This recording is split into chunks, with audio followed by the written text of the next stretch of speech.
Hello बच्चों, स्वागत है आप सबका अपने चैनल पर।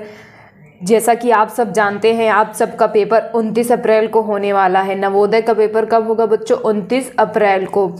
तो आपके पेपर में अब ज़्यादा देर नहीं है। आप अब अच्छे से अपने पेपर की तैयारी कीजिए।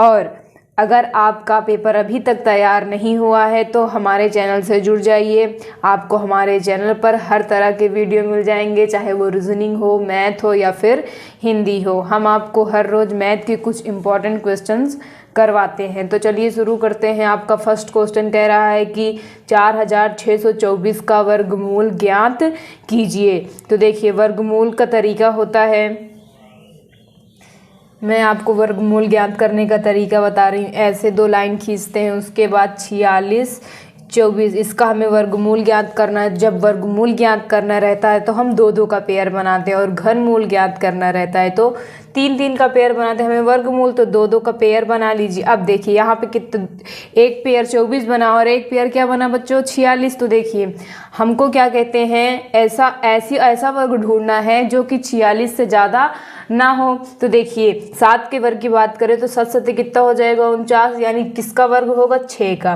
देखिए 6 यहाँ भी लिखेंगे, यहाँ भी लिखेंगे, उसके बाद यहाँ पे 6 का वर्ग लिखेंगे। अब देखिए 6 छंग 36 हो गया। 6 में से 6 गया, कितना आ गया? 0। 4 में से 1 गया, कितना आ गया? 4 में से 3 गया, कितना आ गया? 1। अब दोनों पेयर को एक साथ उतारेंगे, कितना हो जाएगा? 10 24। और इन दोनों को क्या कर लेंगे? हम जोड़ लेंगे। क्या कर देते हैं? जोड़ देते हैं। तो 6 6 कितना हो जाएगा? 12। कितना हो जाएगा बच्चों? 12। अब देखिए यहाँ पे आपको 10 24 आ गया, यहाँ पे 12 है। अब हम अगर 8 से, यहाँ पे अगर हम 8 से गुणा कर दें तो आपका यहाँ पे 10 24 आ जाएगा। कितना आ जाएगा बच्चों? 10 24। और ये पूरी तरह से कट जाएगा। जब ये पूरी तरह से कट गया यानी 46 24 का वर्गमूल क्या है बच्चों? 46 24 का वर्गमूल आपका 68 है। क्या है बच्चों? 68। कितना है? 68। तो आपका आंसर क्या आ गया? 68। आइए नेक्स्ट क्वेश्चन की ओर चलते हैं। आपका नेक्स्ट क्वेश्चन है 9 सही 4/5 सेंटीमीटर लंबाई तथा 4 सही 1/2 सेंटीमीटर चौड़ाई के आयत का परिमाप क्या है? तो देखिए लंबाई कितना दिया गया है आपको? 9 सही 4/5 सेंटीमीटर, और चौड़ाई कितना दिया गया है? 4 सही 1/2 सेंटीमीटर। तो हमसे पूछा क्या है कि आयत का परिमाप बताइए। क्या बताइए? परिमाप। तो देखिए हम जानते हैं आयत का परिमाप बराबर फॉर्मूला होता है, आयत का परिमाप बराबर 2 ब्रैकेट में लंबाई प्लस चौड़ाई। ये बच्चों आपके आयत के परिमाप का फॉर्मूला होता है। किसका फॉर्मूला होता है? आयत के परिमाप का। तो देखिए हमें परिमाप ज्ञात करना है। परिमाप बराबर 2, लंबाई कितनी है बच्चों आपकी? 9 सही 4/5 सेंटीमीटर। कितना है? 9 सही 4/5 सेंटीमीटर, यानी 9 सही 4/5 सेंटीमीटर प्लस चौड़ाई कितनी है? 4 सही 1/2 सेंटीमीटर। तो 4 सही 1/2 सेंटीमीटर। अब चलिए इसको सॉल्व कर लेते हैं। इसको सॉल्व करने पर जो भी आएगा वही आपका आयत का परिमाप होगा। तो परिमाप बराबर 2 ब्रैकेट में देखिए 9 × 5 = 45, 45 में 4 जोड़ेंगे, कितना हो जाएगा बच्चों? 49/5। कितना हो जाएगा? 49/5 प्लस 4 दूनी 8, 8 1 9/2। कितना हो गया? 9/2 हो गया। अब चलिए इसको आगे सॉल्व करते हैं। परिमाप बराबर आपका आ जाएगा 2 ब्रैकेट में एलसीएम आपका कितना आ जाएगा बच्चों? 10। कितना आ जाएगा? 10। तो 5 दूनी 10 और 49 दूनी 9 दूनी 18, 4 दूनी 8 1 9। कितना हो गया? 49 दूनी 58 प्लस 2 पंजे 10 और 9 बचे 45। तो आपका आ गया परिमाप बराबर 2 गुणे 8 5 13, 9 4 कितना हो जाएगा आपका? 13। 13 में क्या कहते हैं? 1 जोड़ेंगे, कितना हो जाएगा? 14/10। तो इस 2 को 10 से काटते हैं, 2 पंजे 10। तो आपका परिमाप कितना आ गया बच्चों? परिमाप बराबर आपका आ गया 143/5 कितना आ गया? 143/5 सेंटीमीटर। तो आपका परिमाप 143/5 सेंटीमीटर आ गया। मैं उम्मीद करती हूँ आपको हम जो भी क्वेश्चन समझा रहे हैं समझ में आ रहा होगा। अगर नहीं समझ में आ रहा है तो प्लीज़ कमेंट करके ज़रूर बताइए। आइए नेक्स्ट क्वेश्चन की ओर चलते हैं। तो बच्चों आपका नेक्स्ट क्वेश्चन है 400 रुपये का 10 प्रति वर्ष की दर से 3 वर्ष का साधारण ब्याज क्या होगा? तो देखिए साधारण ब्याज का फॉर्मूला होता है साधारण ब्याज बराबर मूलधन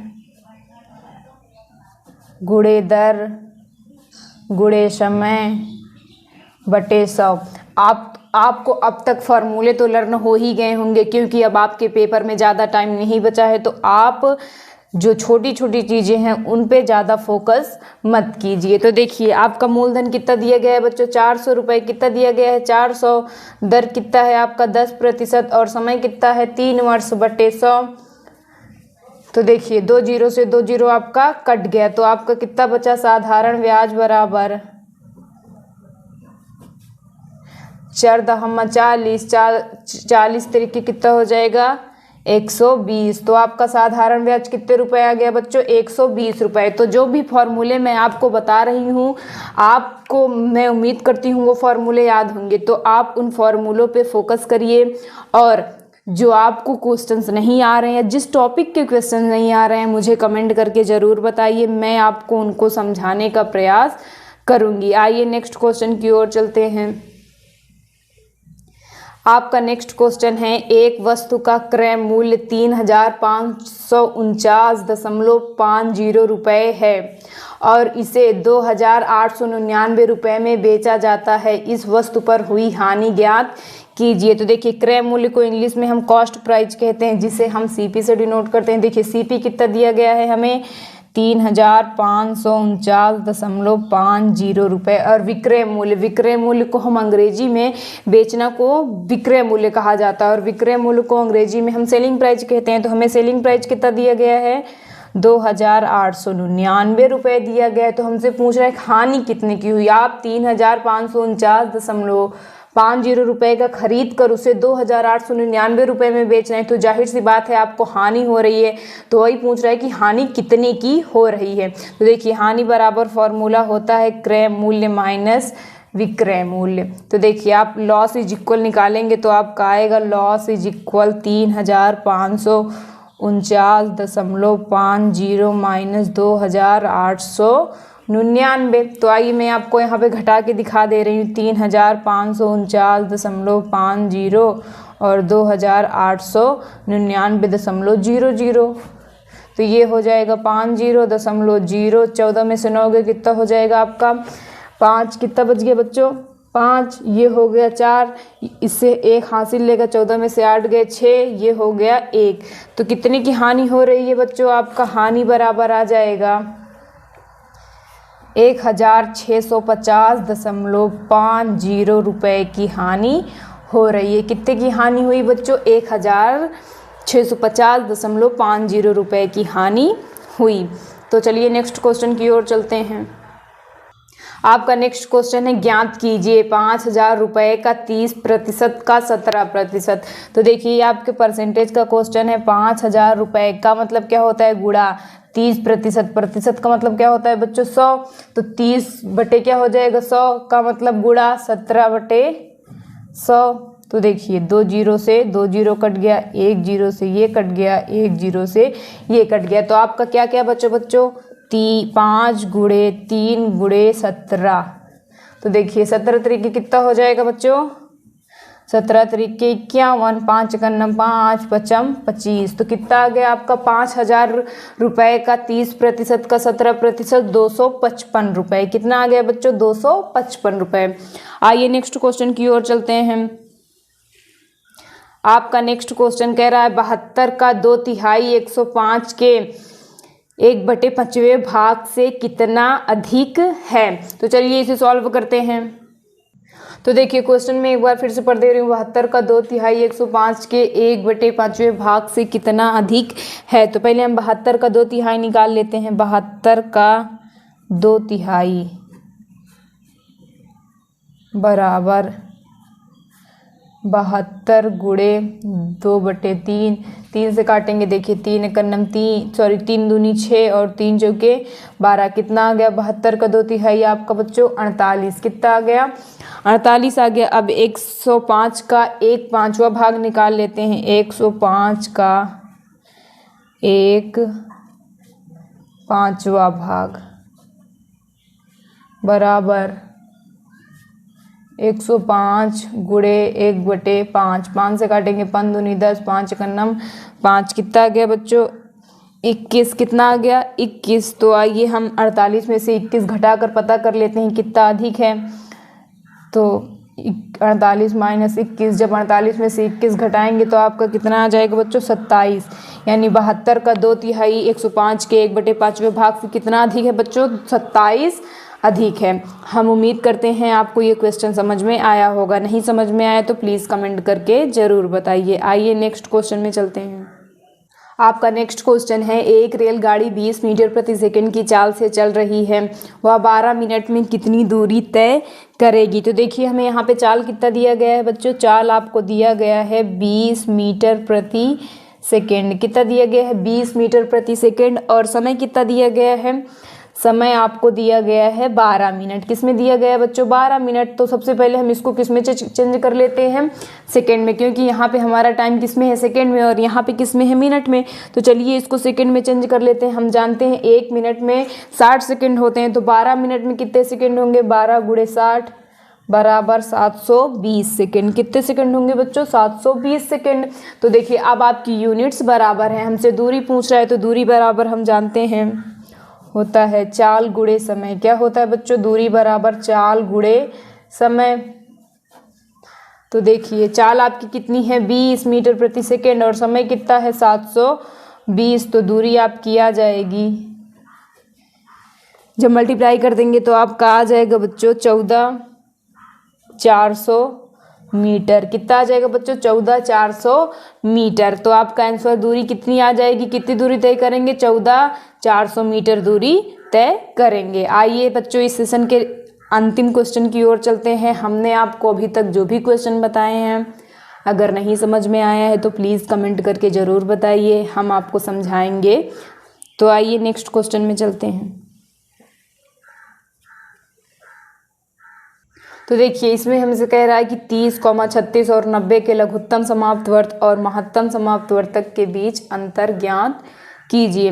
तो सबसे पहले हम इसका क्या निकाल लेते हैं बच्चों, मासा निकाल लेते हैं। 30 का भाग किस में देते हैं 36 में, 30 एकन्नम 30, कितना बच गया 6। अब 6 का भाग किस में देते हैं 30 में, 6 पंजे 30। अब देखते हैं कि क्या 6 से 90 कट जाता है, 6 का भाग किस में देते हैं 90 में। तो देखिए 6 एकन्नम 6, कितना बच गया बच्चों 3, 6 पंजे 30, यानी कट गया। तो इसका मासा कितना आ गया बच्चों आपका, महत्तम समाप्तवर्तक को हम शॉर्ट फॉर्म में मासा कह सकते हैं। तो आपका मासा कितना आ गया 6, कितना आ गया बच्चों 6 आ गया। अब आइए लासा निकाल लेते हैं 30, 36, 90, इसका लासा निकाल लेते हैं। देखिए 2 से काटते हैं, 2 एकन्नम 2, 2 पंजे 10, 2 एकन्नम 2, 2 अट्ठे 16, 2 एकन्नम 2 चौके 8, 2 पंजे 10। फिर से 2 से काट देते हैं, ये 2 से कटेगा नहीं, 2 9 18, ये भी नहीं कटेगा। अब किससे काटते हैं बच्चों 3 से। देखिए 3 पचे 15, 3 त्रिक 9, 3 एकन्नम 3, 3 पचे 15। फिर 3 से काटते हैं 5, ये 1, 3 पचे 15। 5 से काट देते हैं 1, 1, 1। तो देखिए इन सबको मल्टीप्लाई कर लेंगे तो आपका लासा यानी लघुत्तम समाप्तवर्त आ जाएगा। क्या आ जाएगा लघुत्तम समाप्तवर्त। तो देखिए लासा बराबर आपका आ जाएगा 2 गुणे 2, 3 गुणे 3 गुणे 5। इन सब का मल्टीप्लाई कर लीजिए, तो मल्टीप्लाई करने पर आपका आएगा बच्चों 180। कितना आ जाएगा 180। हमसे पूछा क्या है कि लासा और मासा का अंतर बताइए। क्या बताइए बच्चों, लासा और मासा के बीच का अंतर।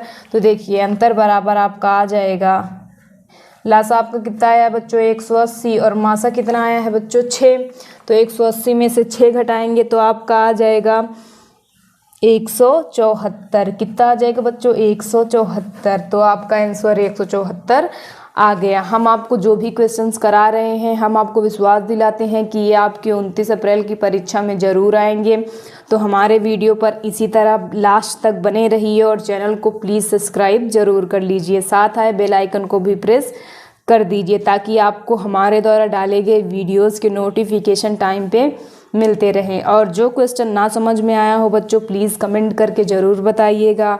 हम आपको फिर से समझाने का प्रयास ज़रूर करेंगे। और आपको मैथ में जो भी टॉपिक डिफ़िकल्ट लगती हो उस टॉपिक का नाम कमेंट करिए, हम आपको उस टॉपिक के क्वेश्चंस करवाएंगे। Thank you.